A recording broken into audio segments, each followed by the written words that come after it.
methodology as far as what was shown by GAI in their master plan indicated that they would expand the median width to the west and then push the right-of-way curb of the travel lane on the west side over as well. Engineering-wise, we evaluated that and determined it would be more effective to actually widen the median in both symmetrically both directions and reduce slightly the drive aisle width. At this point in time, that's what you're seeing in the exhibits. In looking at the plan for GAI and keeping that meandering with not going all the way to the edge of curb, and with the condition that the majority of the trees in the median are actually centrally located down the center line of that median, to hold strictly to the meandering element as GII presented would basically wipe out, all of the trees, just because the flares of a lot of the large trees would get impacted and those trees would go. The exhibits in the meandering, and that we took that out to the edge of the curb, so in some cases the path goes to the back of the curb on one side, to the back of the curb on the other, which gives us adequate area in which to preserve more trees. And I guess somewhere in here I've got control of this, unless I go the wrong way. So block by block, the Lakeshore to Cypress, the master plan actually, that block was actually not a meandering one. They actually showed it off to the one side on the east side of the right-of-way. I've held that. The assessment of those cypress is that, again, being in the center line, a meandering path would be difficult to go through there without removing a substantial amount. And the existing condition of the bald cypress with all their knees, you don't have any knees that you can visually see sticking up out of the ground because over time maintenance has just basically maintained them at ground level. Mowers have done a good job of not letting them come up, but there are a lot of them in there, so it would have an impact for any use. The impact as far as in that particular block, off to the one side, you would lose one large tree. There was an assessment, not an assessment done on that. I couldn't tell you what the health of that is, but there'd be no way for that tree to remain and to be able to get sidewalk or a multi-use path down that. So that the tree impact in that block would be one large oak tree. The next block, which goes to the cypress to third, you've got sweet gum and 16 crepe myrtles and a couple jacaranda trees in there. And the alignment in that regard would, I'm sorry. Could you stop a second? We have a question. I'm sorry. Can I ask a question before you move on from Yes. the slide? So on the Lakeshore to Cypress, that it says a 28-inch oak tree Yes. that's going to be impacted.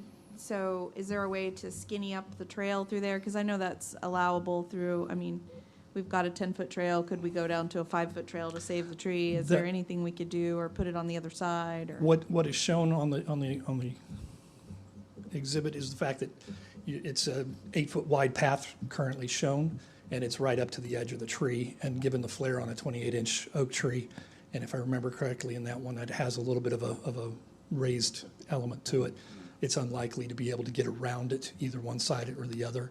Okay. Okay. Thank you. You're welcome. Going back into, like I said, on the cypress, this one, you're meandering, and the alignment is shown as an 8-foot path, and it would impact 6 crepe myrtles, half of which are basically listed as in fair condition.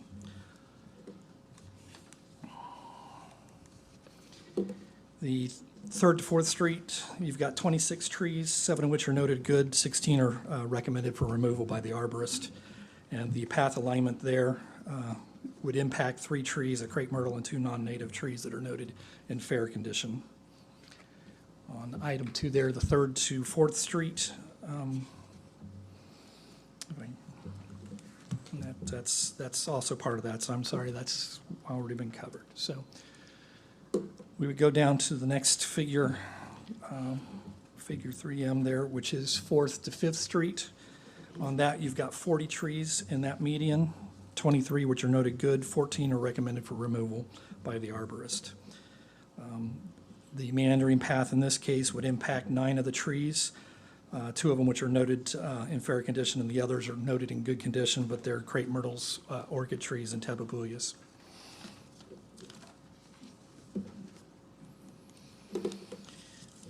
The next figure covers 5th Street to 6th Street on the left side. And you have 21 trees, 14 of which are noted good by the arborist. And the tree canopy in this case solely consists of crepe myrtles and orchid trees. There are no large canopy trees on that block. The trail impact for an 8-foot meandering trail would be impacting 7 of the crepe myrtles and orchid trees, half of which are noted in fair condition. Shifting over to block 6 to 7, and that on the right side, you have 19 trees. 7 are noted as good, 5 are recommended for removal, and the remainder are fair. Of the 3 large canopy trees noted good or fair on this block, 1 is a large camphor tree, which is listed as an invasive species. The Land Development Code currently prohibits planting this species. You at your leisure can determine whether or not you would want it removed or not. But the path alignment for an 8-foot path would not negatively impact that tree. And what it does impact is 5 of the tababuyas and crepe myrtle trees, 4 of them which are in fair condition. Moving on to the block between 7th and 8th, you have 23 trees in this block, 3 which are noted good, 18 noted fair, and 2 recommended for removal. The path alignment impacts 7 of the crepe myrtle trees, and all but 1 of them are noted in fair condition. Shifting over to the other side of the figure, for block 8 to 9, you have a median consisting of 12 trees, 8 which are noted as good, 4 are recommended for removal. And of the 4 trees noted for removal, 3 were not present at the time of my site observation. And 5 trees noted good are oak trees, and the only large canopy trees on the block. The path alignment would impact 1 crepe myrtle tree. And then we would switch to the next block, which is 9th to 10th Street. There's no tree assessment in this area because there's not an existing median. An existing median would need to be constructed for the path, and it was desired to keep the parking in that section. So when we put in the median, we also adjusted the on-street parallel parking on the west side, which will impact 3 existing non-native trees, 1 large camphor, and 2 large but juvenile Norfolk Island pines. And just to note, a Norfolk Island pine is typically not recommended as a street tree because as they mature, they have the ability to grow fruit cones, which can weigh between 10 and 15 pounds, and if they drop, it can be unpleasant. I've been hit with a 3-pound pine cone coming off of a tree, which hit my hard hat, and that was substantial enough. The path alignment in this case would be an 8-foot path. We can fit a 16-foot median, which would allow us to have an 8-foot planting area on the other side.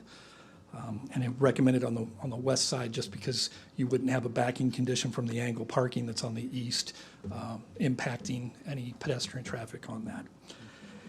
And while there's other exhibits of a straight line alignment down the median, the focus was really for the meandering path. So it's in there for your pleasure to review, but if you have any questions, I'm available to answer them.